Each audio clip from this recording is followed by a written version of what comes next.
Soy Nidia Díaz, militante histórica del FMLN. Participé en la fundación de este partido y tengo casi 50 años de militancia, un poquito más, en el proceso revolucionario salvadoreño. He sido comandante guerrillera, estuve involucrada pues en todo lo que fue la lucha popular social en los años 70, después en la guerrilla. Y soy dialogante, estuve desde el primer diálogo de la paz, después en las mesas de negociación, y soy firmante de los acuerdos de paz que se suscribieron acá en Chapultepec el 16 de enero del 92. Después le di seguimiento a la implementación de los acuerdos durante todos estos años y acompañé los acuerdos de segunda generación que hizo el expresidente Sánchez Serén en los años 2015-2019. De ahí también he sido candidata a la vicepresidencia de la República en el año 99. He sido diputada varias veces a la Asamblea Legislativa y mi último periodo lo hice del 2018 al 2021 como jefa del grupo parlamentario del FMLN. También he sido diputada del Parlamento Centroamericano.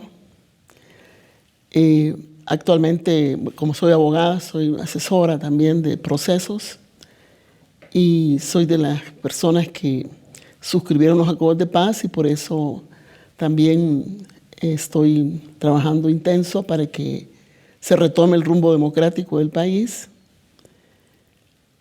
Soy internacionalista, morazanista, bolivariana, guevarista, y estoy en espacios diferentes, en el Foro de Sao Paulo, en la COPAL, en la Internacional Antiimperialista de los Pueblos, y ahora estoy acompañando acá para constituir la Internacional Feminista.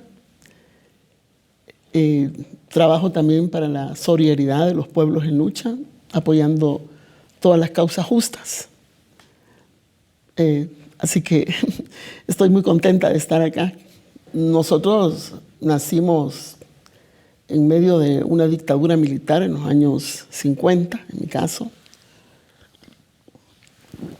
Y después nos incorporamos a las luchas sociales, estudiantiles, en los años finales de los 60. En los principios de los 70 se funda la guerrilla en El Salvador, que tiene su expresión unitaria hasta el 10 de octubre del año 80.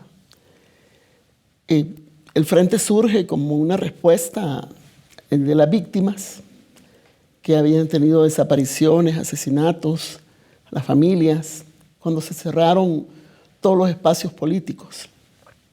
Y desde el inicio nosotros entramos en una alianza con el Frente Democrático Revolucionario, una alianza estratégica que nos permitió pues, que cuando se hizo el gran esfuerzo ofensivo del 10 de enero del 81,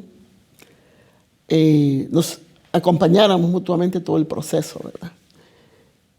La guerra civil duró 12 años debido a que el factor que prolongó el conflicto es la intervención norteamericana. Derrotamos prácticamente 4 proyectos contrainsurgentes y desde el año 81, en que se veía el diálogo como una traición y no se creía pues, en el diálogo por parte de los sectores de poder, y el imperio no quería otro Vietnam, ¿verdad?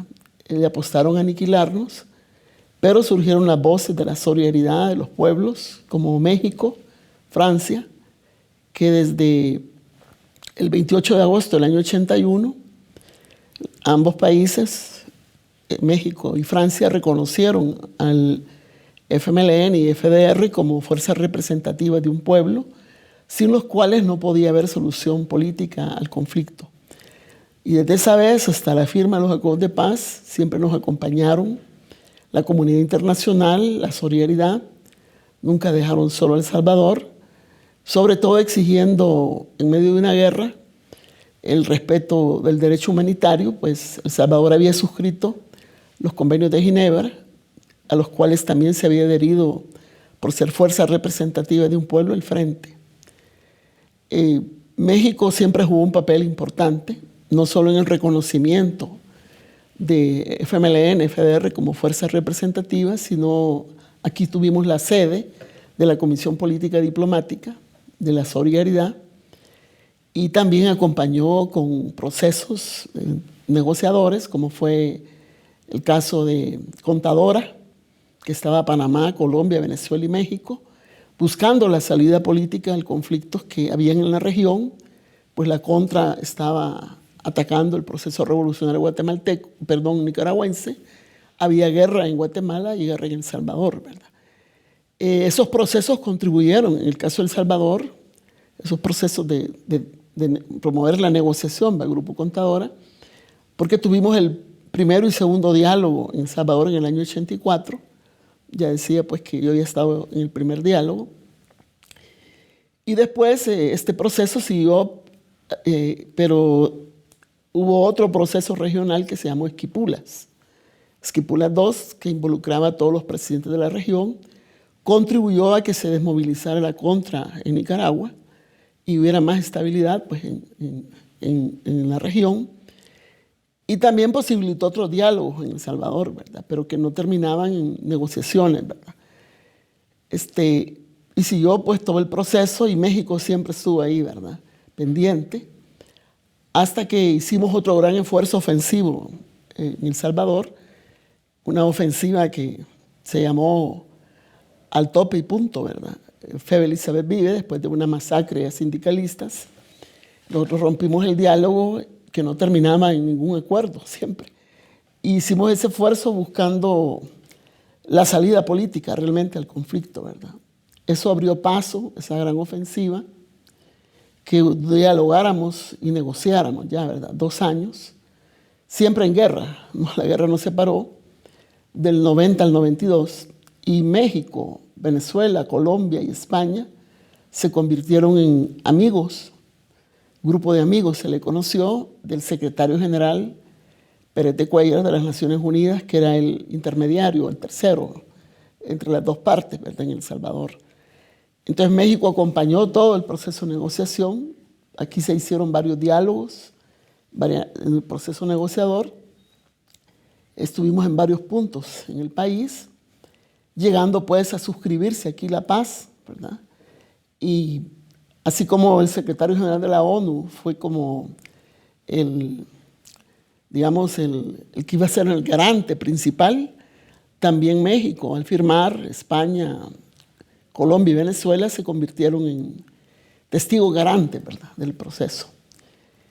No ha sido fácil, 31 años después de la firma de la paz, hemos atravesado una transición increíble, ¿verdad? Los primeros años, quien gobernó El Salvador era el presidente que suscribió, el partido del presidente que suscribió los acuerdos en nombre del Estado, Cristiani, Arena, que era el partido que representaba a la oligarquía, y el FMLN empieza a participar en la lucha política, social del país y también electoral.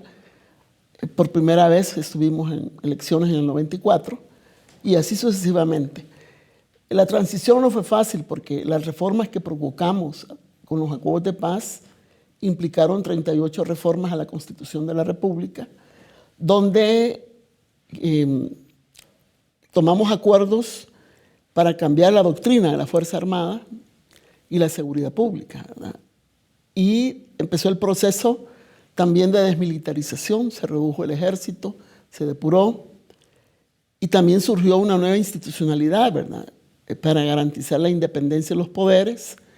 Hubieron procesos que aseguraban que el órgano judicial, el sistema judicial, no iba a estar bajo ningún poder fáctico ni foráneo, ¿verdad?, para que hubiera pronta y debida justicia. Y también creamos la Procuraduría de Derechos Humanos como garante y protectora, pues, y defensora de los derechos humanos en el país.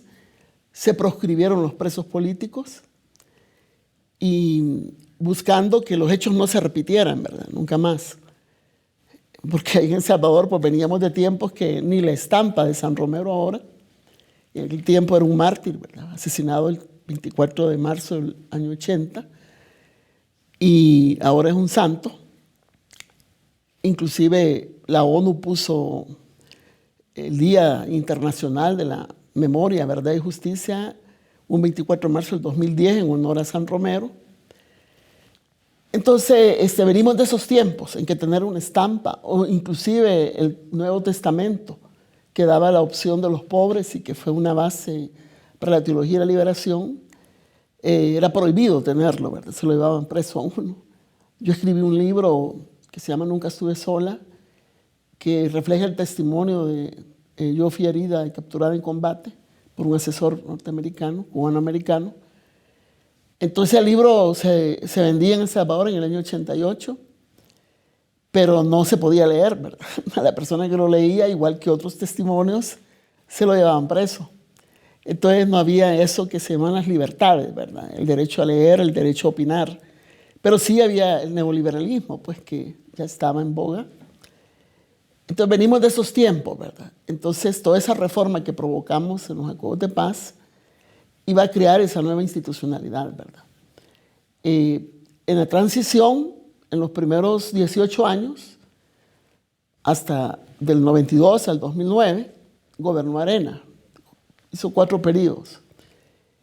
Y hubo disputa, ¿verdad? Porque a la par ellos impulsaban el modelo neoliberal, que era contradictorio al espíritu de los acuerdos de paz, que eran incluyentes.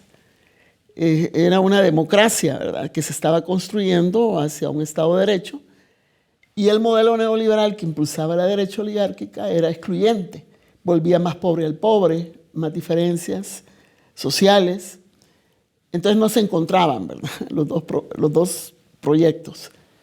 Y por otro lado, cuando gana el Frente por primera vez, en 2009, encuentra un país con una economía menos 3.6, ya no producíamos granos básicos porque era más fácil comprar un saco de maíz o de sal aquí en México, o en Guatemala, donde los fertilizantes no eran tan caros, que producirlo en el propio Salvador, ¿verdad? Entonces, ya no producíamos granos básicos, éramos un país dolarizado desde el 2001 y en medio de una crisis mundial financiera, ¿verdad? Entramos a gobernar, que inclusive el primer plan de gobierno fue anticrisis por los impactos que eso traía de la crisis mundial. Pero encontramos un país en debacle, ¿verdad?, con unos niveles de inseguridad grandes. Y bueno, la estrategia fue hacia el desarrollo social y a no fomentar el neoliberalismo, ¿verdad?, más. Pero tampoco lo desmontamos, ¿verdad?, el neoliberalismo. Y la vida siguió, y tomando el punto de partida los acuerdos de paz, pedimos perdón por primera vez al pueblo salvadoreño, retomando el informe de la Comisión de la Verdad que se había presentado meses después de la firma de los acuerdos de paz y que no había sido cumplido, es un acuerdo incumplido, las recomendaciones que se dieron, ¿verdad? Porque para ir superando la impunidad que había prevalecido bajo 60 años de dictadura, el camino que buscamos no solo fue la reforma política, sino empezar a hacer justicia, ¿verdad? Pero esa parte no la quiso cumplir la derecha, entonces ni siquiera pidió perdón al pueblo, ¿verdad?, durante 18 años, y es el Frente el que pide perdón en nombre del Estado, con todos los poderes, y empieza a desarrollar programas de reparación a las víctimas, aunque no pudimos lograr, pese a que se hizo esfuerzo, una verdadera ley, ¿verdad?, que reconociera realmente a las víctimas que tuvimos, ¿verdad? Como decía anteriormente, se reconoce que hubieron como 80,000 muertos, 8,000 desaparecidos, mucha gente en el exilio, costó mucho. Entonces esa fue otra de las características que nosotros empezamos a impulsar, ¿verdad? Bueno, el pueblo le dio por segunda vez la oportunidad al Frente de gobernar. Estuvimos 2014, 2019 con uno de los firmantes de la paz como presidente, y el equipo fue menos de alianza, ¿verdad? Como había sido el primer gobierno de Funes, más alianzas. Al grado que hay un caso de persecución, ¿verdad?, hacia él y todo el equipo que él tuvo, y ninguno es del FMLN propiamente, militancia. Lo que pasa es que en El Salvador el sistema es partidista, ¿verdad? Y nadie se puede inscribir como persona o como miembro de un comité cívico o organización social tiene necesariamente que afiliarse a un partido político y correr bajo la bandera de ese partido. Entonces Funes era un aliado, pero del movimiento Amigos de Funes, varias gente entró al gabinete, ¿verdad? Digamos que los aliados entran a la estructura del partido como afiliados.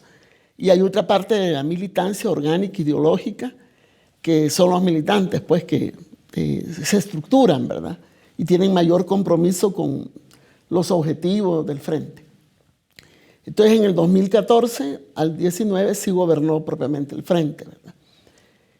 Con sus equipos, etc. Ahí, todos esos 5 años se hizo mucha obra. Nosotros hemos catalogado 200 logros en varias áreas, dejando un legado de, según la CEPAL, se redujo 12 puntos la desigualdad social y la extrema pobreza bajó en 10 puntos.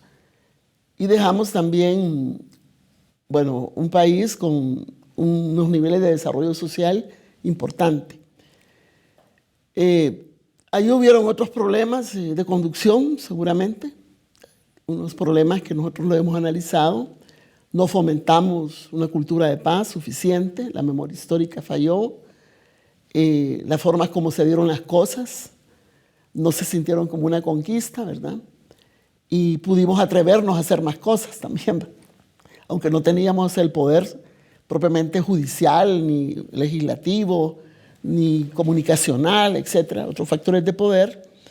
En las reflexiones que hemos hecho autocríticas, consideramos de que se pudo haber atrevido a hacer más cosas, ¿verdad? Uno cuando está en el gobierno, aunque no esté en el poder, porque a veces confundimos estar en el poder, creemos que ya estamos en todos los poderes y a veces hay limitaciones, ¿verdad? Pero aún así se pueden hacer muchas cosas más, ¿verdad? Y se puede mantener siempre la conciencia en el pueblo de dónde venimos, dónde estamos, dónde queremos ir. Entonces, porque generalmente, y los medios de comunicación influyen muchísimo, uno mira solo el presente, ¿verdad? Y al no ver todo realizado como uno quiere, o los sueños, ya no confía suficiente en los partidos que gobiernan y se dan los procesos de reversión muchas veces. O pequeñas cosas que incomodan, ¿verdad? O que no reflejan una nueva forma de gobernar, pueden llevar a momentos como fue Uruguay también, en otro momento fue Argentina, después se retoma, o casos pues donde, bueno, Ecuador, y así vamos viendo, ¿verdad? Y hay que volver a reconstruir la fuerza y seguir la lucha, porque la lucha nunca para, ¿verdad? Creo que somos generaciones que nacimos luchando, seguiremos luchando, y aunque lleguemos al gobierno, aunque tengamos otros factores de poder más grandes, no solo en el Ejecutivo, sino que en el Legislativo, etcétera, no podemos dormirnos jamás. Es una lucha siempre por profundizar la transformación. Entonces, todo eso nos pasó, ¿verdad? Y en el caso del actual régimen que tenemos, él fue afiliado también al Frente. Era un empresario joven que fue alcalde en una ciudad pequeña entre el 2012 y el 2015, corrió bajo la bandera nuestra. Luego él fue el alcalde de la capital bajo nuestra bandera, y estando ya para ser reelecto a un segundo periodo en la capital, las elecciones legislativas y municipales no siempre coinciden con la presidencial, dura 3 años, mientras que la presidencial dura 5, entonces a veces coinciden y otras veces no. Entonces, esa vez, en el 2018, iba a haber nuevamente alcalde, y le propusimos otro periodo más a Bukele, ¿verdad? Tenía interés, pero él quería la presidencial del 2019. Entonces hubieron una serie de controversias, ¿verdad? La forma de gobernar el municipio. Ya por primera vez había pluralidad en los municipios. Desde el 2015 empezaron a haber otros partidos proporcionalmente representados, de acuerdo a la ley de pluralidad.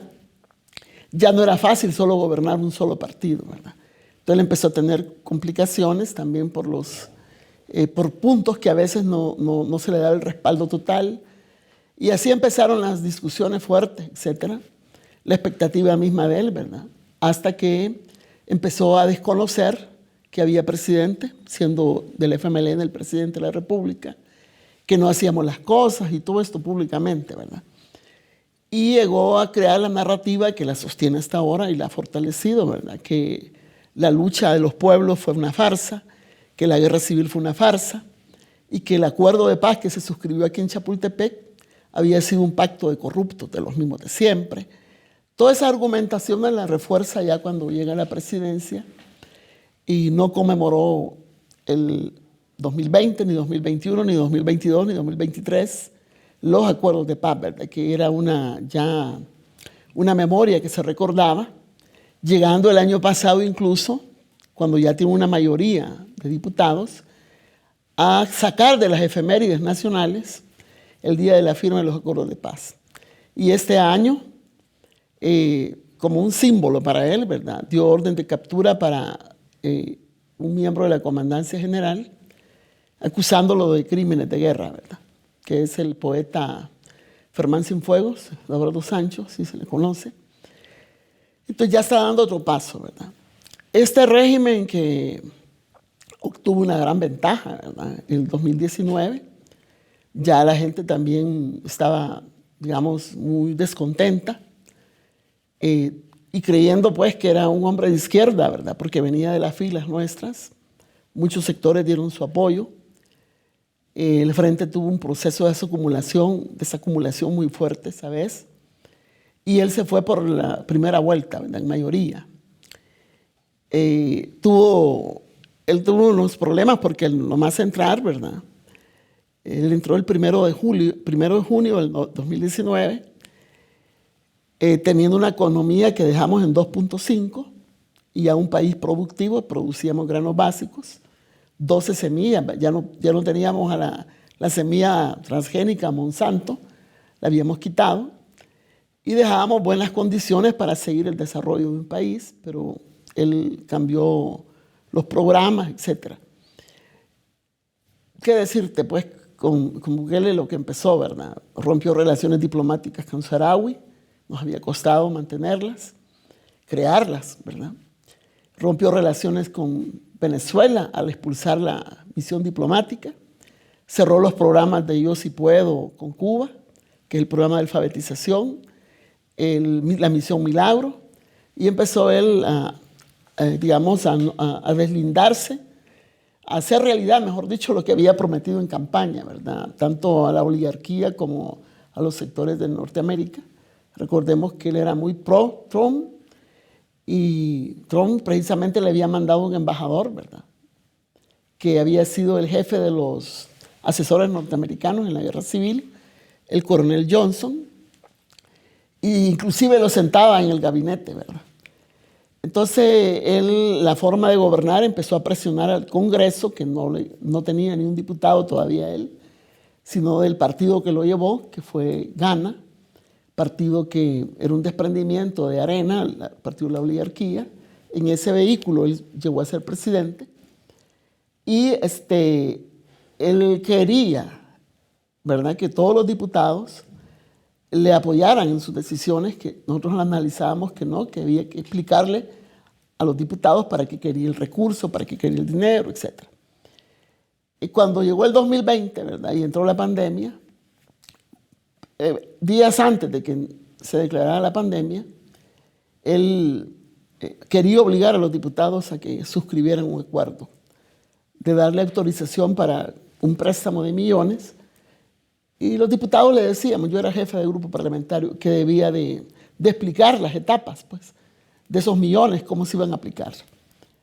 Entonces él se mete a la Asamblea Legislativa, ¿verdad?, con el ejército, la policía, y empieza a dirigir reuniones. Ahí él rompió el orden constitucional, cometió acto de sedición, porque empieza a incitar al pueblo a la insurrección contra la Asamblea Legislativa. Y bueno, la Sala de lo Constitucional, ¿verdad?, lo recrimina y le dice nunca más debe de meterse a la Asamblea. Es, digamos, censurado y denunciado por la comunidad internacional. Eso fue como un preámbulo ya para entrar a la pandemia. En la pandemia,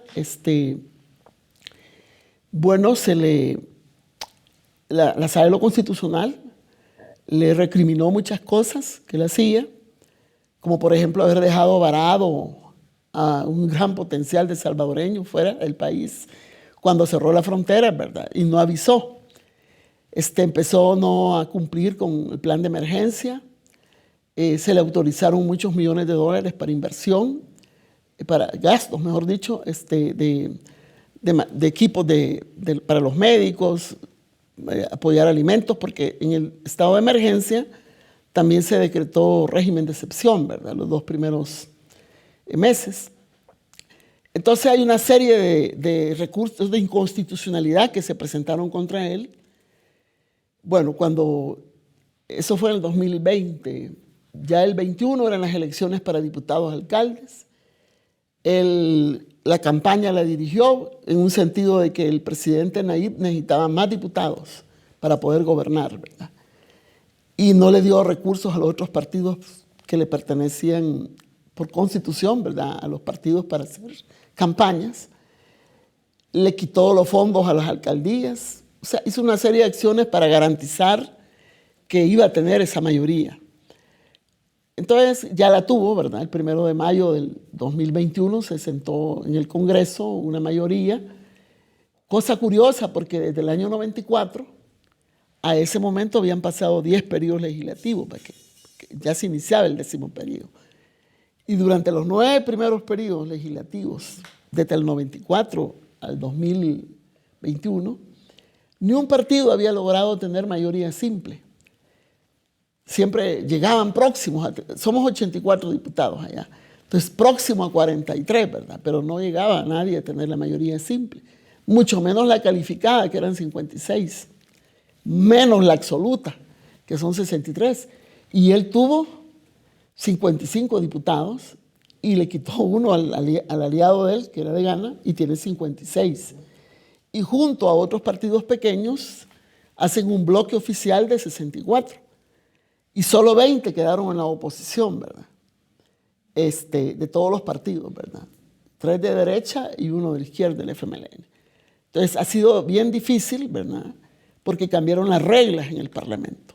Y el día que se sentaron ya con esta mayoría, el 1 de mayo del 2021, lo primero que hizo, después de juramentar, fue hacer un juicio político a la Sala de lo Constitucional y la depuso, cambió, violando razones y procedimientos constitucionales, y eligió otra sala a la medida que él quería. Y quitó al fiscal, igual, ¿verdad? Y puso a la persona que él quería. Entonces estas personas todavía se mantienen, ¿verdad? El otro año hay elecciones generales de diputados, pero presidencial también.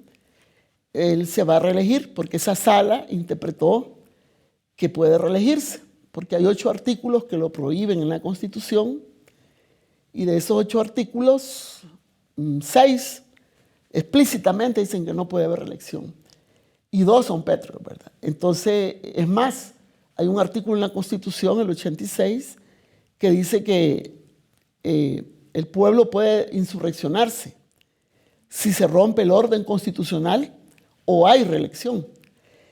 En el caso de El Salvador, lo prohíbe la Constitución, hay otros países que no, pero también permite la reelección cuando pasa un periodo, es decir, no es continua, ¿verdad? No es como, por ejemplo, Honduras, que no se puede reelegir ni un periodo después, ni nunca, ¿verdad? Sencillamente solo un periodo. En el caso de El Salvador es inmediata, que no puede haber la reelección, ¿verdad? Entonces no podría elegirse ahorita, pero ya dijo que se va a reelegir, y hay campaña en las calles de Nuevas Ideas, que es el partido de gobierno, ¿verdad? El DEL, que dicen sí a la reelección, ¿verdad? En esa campaña andan ahorita los diputados que también quieren reelegirse el otro año. Tuvo una campaña adelantada, ¿verdad? Como tal. Esto, aunque la gente lo sabe y le preguntan en encuestas, ¿usted sabe que está prohibida la reelección? Sí, dice la gente. La Constitución lo prohíbe, dicen. Y está de acuerdo que se reelige el presidente. Y varias gente dicen que sí, pues no importa. Ahora ya la parte legal a mucha gente ya no le importa. Es como el régimen de excepción, vaya, que existe desde hace un año, en que la gente le preguntan si está de acuerdo con el régimen de excepción, la gente dice que sí, sobre todo los que vivían en zonas muy complicadas, criminalizadas, ¿verdad? Y usted está de acuerdo, sí, porque ya puedo salir a la calle, no, ya no me cobran la renta, pero usted sabe el costo que eso tiene, ¿verdad? Que se está capturando gente inocente. No, no deberían capturar gente inocente, dice la gente. O sea que cuando ya usted empieza a desmembrar cómo es la situación de violación a derechos humanos, ya la gente ya no le parece, ¿verdad? O que usted tenga un abogado a los 15 días, ¿verdad?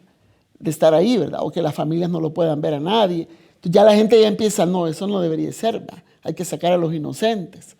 Y actualmente el régimen ha reconocido ya públicamente que tiene cerca de 4,000 personas inocentes, ¿verdad? Que estuvieron el día equivocado, la hora equivocada y en el lugar equivocado y por eso se los llevaron presos.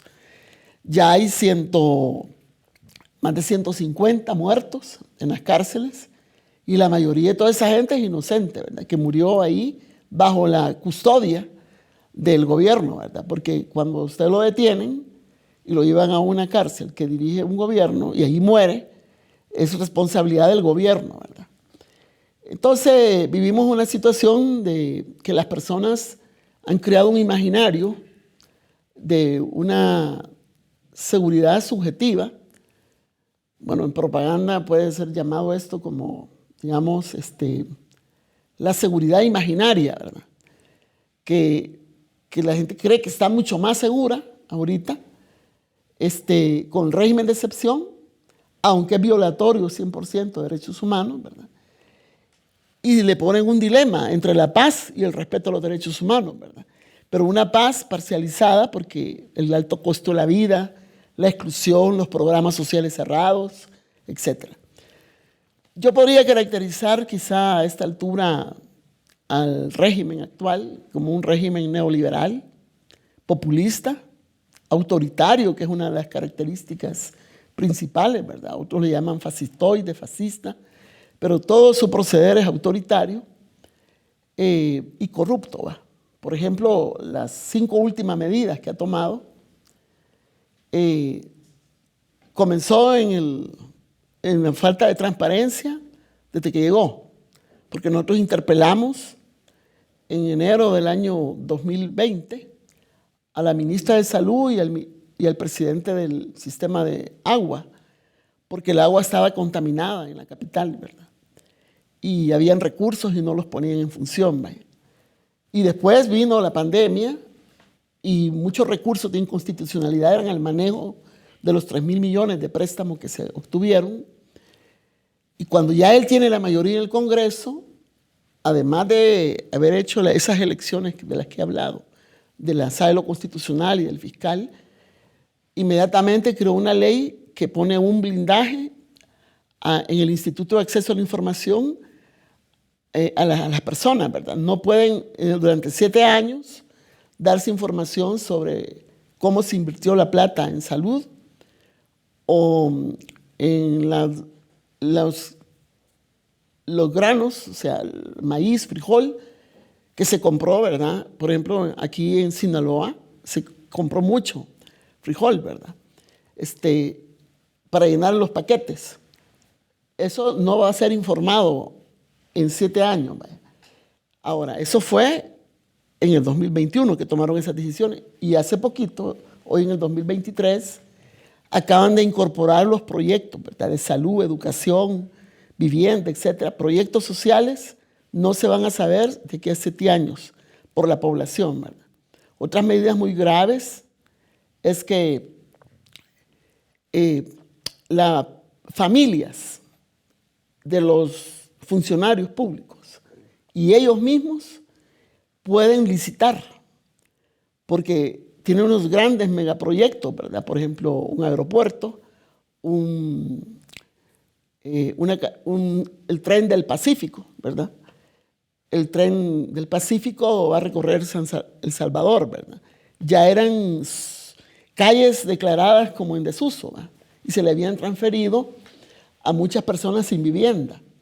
Entonces eso va a afectar bastante a un país tan chiquito, 300 kilómetros de largo y 80 de ancho, ¿verdad? Imagínense, donde hay 360 personas por kilómetro cuadrado, es una cosa muy, muy difícil poner, no es necesario pues un tren de esa naturaleza. Además, las carreteras panamericanas que recorre todo El Salvador o la litoral, se pueden mover perfectamente productos, ¿verdad? Ha dicho que tanto el Tren del Pacífico como el puerto y como un aeropuerto que quiere ser también, todo eso no va a pasar por procesos de licitación, ¿verdad? Porque todos los grandes proyectos es que los ha exonerado cuando la Constitución llama a todos los procesos de licitación, ¿verdad? Pues aunado a eso, hoy pueden licitar familias y funcionarios, ¿verdad? Y lo otro que ha hecho ahorita es que todos los que quieran invertir en software o inteligencia artificial les va a exonerar de impuestos, ¿verdad? Ya en sí esto es un gran problema porque nosotros tuvimos la experiencia del Bitcoin. El Bitcoin es una criptomoneda artificial que no se puede tocar, sobre todo es virtual, ¿verdad? A través de sistema de teléfonos, usted puede mover la moneda. Él tomó 300 millones del erario público para invertir y fracasamos, ¿va? Como país en eso. Nosotros no nos oponemos, pero eso es una cosa muy privada con su dinero. Métase usted al mundo de las criptomonedas, pero con dinero del pueblo, impuestos, no puede meterse. Entonces ahora eso siempre tuvo un repudio de la población. La única cosa que no le han celebrado, ¿verdad? Digamos, de 100 salvadoreños, 68 no estaban de acuerdo con el Bitcoin desde que lo anunció hace 2 años. Ahora él se ha quedado con el sistema de cajeros, ¿verdad? Que se llama Chihuahua, y entonces él lo maneja, pero es familia de él. Entonces tenemos unas formas de corrupción muy, muy grandes ahorita, ¿verdad? Entonces todo eso es parte de una forma de gobernar, porque realmente él está creando, fortaleciendo un grupo de poder económico, tiene alianza con la oligarquía, ¿verdad? Mire, nosotros no nos oponemos nunca Tenemos 4 formas de propiedad en El Salvador, por constitución. La propiedad privada, la propiedad mixta, la propiedad del Estado y la propiedad social.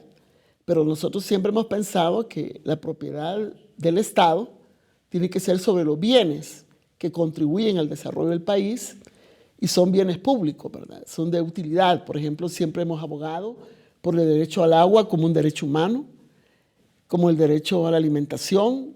Es decir, hay rubros de la economía que deben ser controladas por el Estado para favorecer el desarrollo de un país de las mayorías.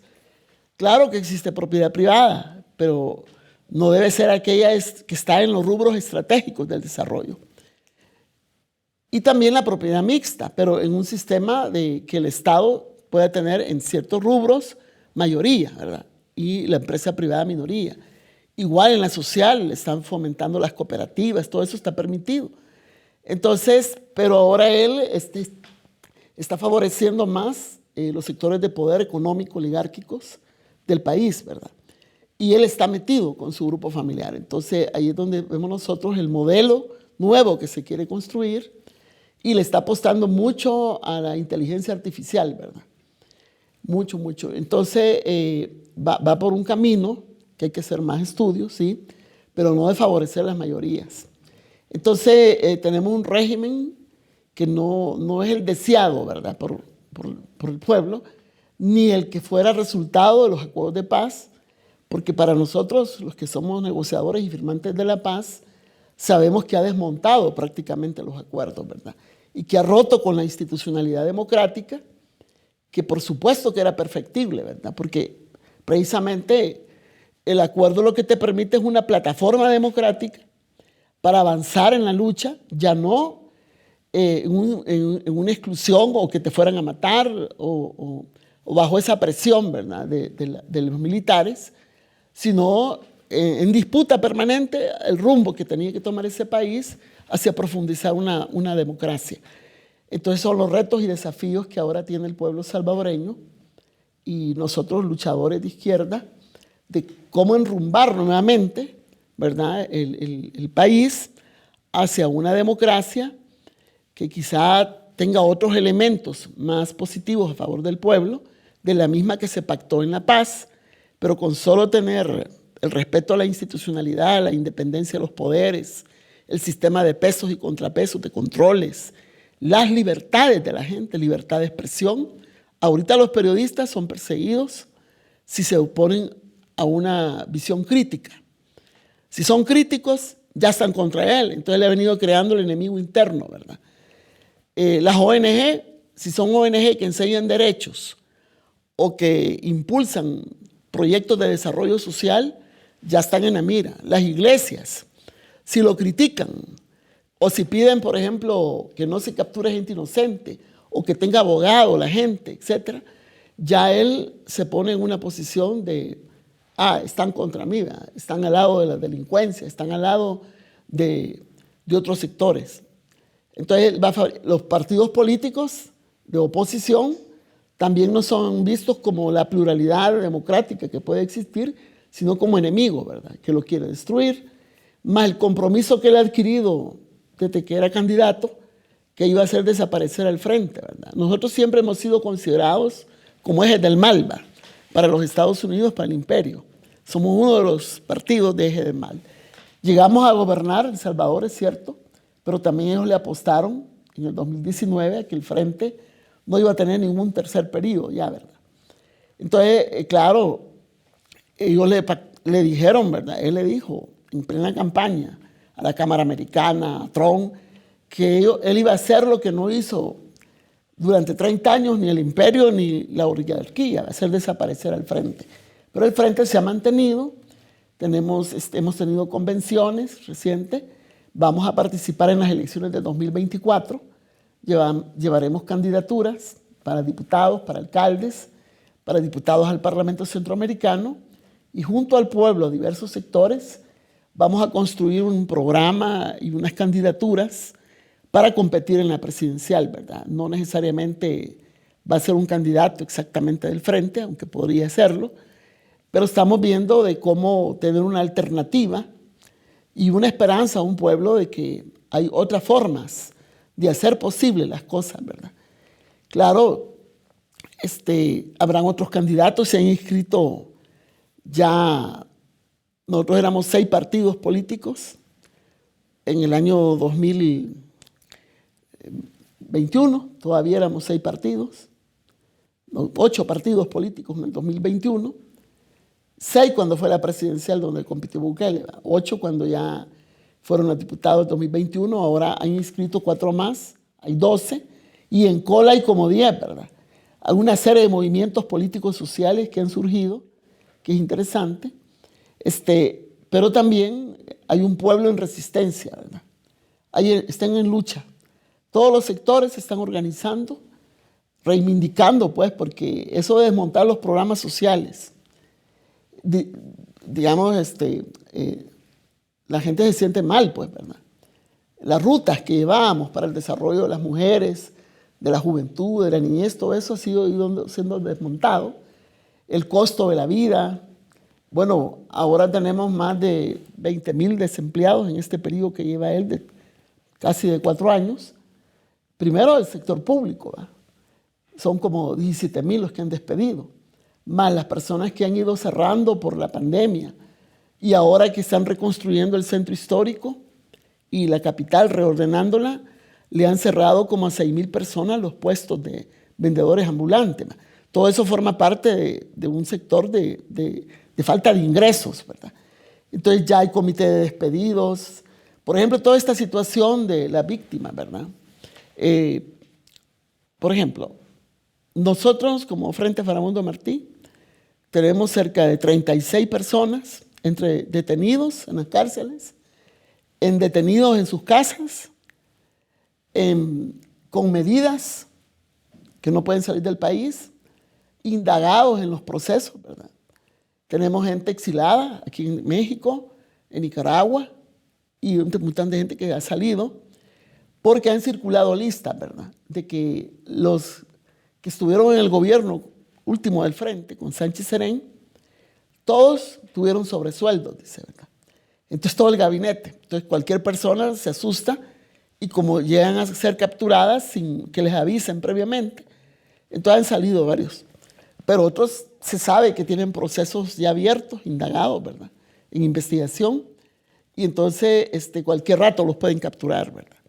Hay otros que están en juicio, civiles. Entonces el juicio civil no necesariamente te manda a la cárcel, el juez, pero sí el fiscal puede pedir tu captura, ¿va?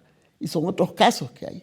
Entonces, otros que han dado orden de captura y no estaban en el país, ¿verdad? Y han dado petición a la Interpol, pero la Interpol ha dicho que no hay motivos para capturar, ¿verdad? Que es el caso del expresidente Sánchez Serén y otros ministros. ¿En qué consisten las motivaciones, verdad? Son fabricaciones de hechos y circunstancias ligadas a la corrupción, ¿verdad? Es náufrago, o sea, cuando el aparato judicial se pone en función de la persecución de los opositores. Eso es lo que nos está pasando. Entonces hay un comité de familiares de presos políticos y perseguidos políticos. Ese es un espacio. El otro es el comité de familias de las víctimas del régimen de excepción. Son todas las familias o grupos de familias de los que están presos. ¿Cuántos ha capturado desde el 27 de marzo del 2022 al 27 de marzo del 2023? Ya con un régimen de excepción de suspensión de garantías. Ya va redondeando las 70,000 personas, ¿verdad? Y esas se sumaron a los que ya tenía en las cárceles, que eran como unos 30,000. Pero estos 70,000 aproximadamente que he capturado son los que pasan 15 días sin abogado, ¿verdad? Y tiene el juez para el tiempo de, digamos, que llevan a los tribunales, a los detenidos, el tiempo de requerir, algunos los han soltado y otros esperan entre 15 días a 60 días que el juez diga si los suelta o los detiene siempre. Ahora, han hecho reformas a toda la normativa penal, adecuando, ¿verdad? Más años de cárcel, las formas como son las sentencias. Por ejemplo, antes había un promedio, porque en El Salvador no hay cadena perpetua, ni mucho menos ejecución, ¿verdad? O pena de muerte. Entonces, había un promedio más o menos de llegar hasta, sumando el homicidio, 30 años, cuando es agravado sube otro poco, pero no pasaban de 50 años, digamos. Ahora no, han hecho una reforma que suma. Y todos esos 4,000 que han mandado al centro de confinamiento contra el terrorismo, ellos han acuñado el concepto que maras pandillas son terroristas, ¿verdad? Entonces, es un concepto que inclusive Estados Unidos lo quiere acuñar, ¿verdad?, para el narcotráfico ahorita, o para las personas que siembran droga o que se ven involucradas en las drogas. Porque es un concepto que ellos para invadir Irak, para invadir otros países, siempre han usado que son terroristas, ¿verdad? Ha fabricado casos, pues, en esa dirección. Entonces ahora generalizado en El Salvador es el concepto terrorista, ¿verdad? Que las maras pandillas, y por eso el centro de confinamiento hoy se llama Centro de Confinamiento contra el Terrorismo. Ha mandado a 4,000 de ahí. Es una mega cárcel que está en medio de un desierto prácticamente, ahí en El Salvador, de un predio grande, donde van a caber 40,000. Y esos son los que ya están condenados de por vida, digamos. Porque le han sumado, hay gente que hasta de 170 años ya, ¿verdad? Entonces, todo eso tiene que ver con la normativa nueva, ¿verdad? Por ejemplo, un colaborador de una mara tiene 15 años de cárcel. Puede ser el papá, el hermano, que ellos llegan a definir. Bueno, y es que son tan locos que ahora es tan difícil, ¿va? Porque dice el director de policía, los policías que capturan gente son como jueces, tienen esa capacidad de discernir quién es culpable y quién es inocente, ¿va? Entonces te lo llevo, ¿va? Y estigmatizados, porque el simple tatuaje no importa que no sea diabólico, sino que sea artístico, ¿verdad? Es decir, una flor, un mapa, ya se vuelve como sospechoso, ¿verdad? O por dónde vivís, si son colonias que hay mucha pobreza, criminalizados, ¿verdad? Entonces te llevan, ya después averiguan si sos culpable o inocente, ¿verdad? Que es lo que está pasando ahorita. Entonces, sí está muy difícil. Ahora, hay organismos internacionales que han condenado todos estos hechos. Hay organismos nacionales, ¿verdad?, que se han organizado como los que explicaba. Bueno, y hay otro comité que se llama de desapariciones, ¿verdad?, en El Salvador, que no son los comités históricos de las víctimas de las dictaduras en el conflicto, sino que son de víctimas recientes que han desaparecido, ¿verdad? Entonces tú tienes ahí un comité que busca gente. Entonces esos organismos están en denuncia permanente, más los organismos especializados que hay en El Salvador, como Cristosal, como FESPAD o colectivos de la memoria histórica también. Pero además ya llegó el Comité contra la Tortura de la ONU. Ahí está todo esto denunciado entre el Consejo de Derechos Humanos, ante los relatores de las detenciones arbitrarias, y está también esto denunciado, ¿verdad?, por organismos de derechos humanos y jurídicos en el mundo. Y hay gente como Amnistía Internacional que ha llevado el caso a la Corte Penal. Pero, ¿qué dice Bukele frente a todo este clamor de la comunidad internacional o defensores del derecho humano o derecho humanitario, o que lo vinculan a delitos de crímenes de guerra a él, ¿verdad? Porque la tortura también ha sido evaluada, cómo se desarrolla. Entonces, en las cárceles. Entonces, tenemos ahí un cuadro que él dice, no se metan, ¿verdad?, dice él. Está siendo efectivo. El mundo quiere pasar el esquema del régimen de excepción a otros países, dice. En eso está, ¿verdad? Entonces, pues, para ir finalizando ahorita, decir que estamos en tiempo de lucha, de resistencia, de retomar el rumbo democrático que habíamos alcanzado. Las mujeres jugamos un papel importante, ¿verdad?, muy importante, porque de cada 100 salvadoreños, 53 son mujeres. Luchamos contra el patriarcado, contra el capitalismo, el neoliberalismo, el autoritarismo, pero también este factor del patriarcado para nosotros es importante porque genera también otra violencia hacia la mujer. Tenemos leyes que las estructuramos en los años de los gobiernos del Frente, como es la ley de igualdad, equidad y para erradicar la discriminación a la mujer. También tenemos la ley de una vida libre de violencia hacia la mujer. Ya teníamos juzgados especializados. Es decir, hay una lucha permanente, ¿verdad? Como tal, tenemos situaciones de retroceso, como es que no se permite ninguna modalidad de aborto, ni siquiera cuando la madre está grave. Tenemos el caso ahorita de Beatriz en la Corte Interamericana de Derechos Humanos, ventilándose porque ella padecía de lupus y la obligaron a tener un bebé que ella no traía cerebro. Y bueno, y murió al final la persona, ¿verdad? Pero hay luchas que siempre están, ¿verdad? Y que siempre se van a seguir desarrollando. La gente sigue luchando contra la minería metálica, a pesar de que teníamos ya una ley del 2016 que prohibía la minería, ¿verdad? Entonces, el pueblo está en lucha por diversas cosas, ¿verdad? Inclusive, el Comité de Despedidos reclama los derechos laborales, el Comité del Alto Costo de la Vida ahorita reclama el costo de la vida. No está dormido el pueblo, pues en sí, como todo el mundo a veces cree que no hay ninguna forma de lucha, claro que sí. Y va a seguir desarrollándose esa lucha, y también pues con una esperanza, ¿verdad? Y la participación electoral es un punto, pero sabemos que no vamos a resolver toditos los problemas, que las metas deben ser sencillas, precisas, y siempre dar una opción a un pueblo, que no solo existe esta persona o que ya mucha gente dice, no, es que van a hacer esto por décadas. Se lo imagina la gente, ¿verdad? Yo digo, miren, las cosas no son lineales, los pueblos se resisten y cambian las situaciones muchas veces, pero luchando, ¿verdad? Entonces es un tiempo de lucha y de resistencia y de mucho esfuerzo, pues, ahorita en El Salvador, y mucha valentía también, ¿verdad? Porque los periodistas, los miembros de asociaciones, estamos luchando frente al régimen que ha vuelto a inhibir y cohibir libertades, que el uniforme da miedo, ¿verdad? Otra vez el verde, ¿verdad? Pero la gente sigue luchando y lo hemos demostrado, aunque sean en marchas pacíficas. Hay sindicalistas presos, sí. Hay miembros de asociaciones presos, sí.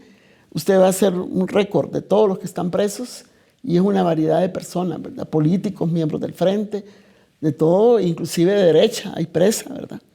Entonces no es fácil, no es fácil, pero a esto hay que responder, como dicen, los pueblos siempre vuelven y la lucha sigue para nosotros, ¿verdad?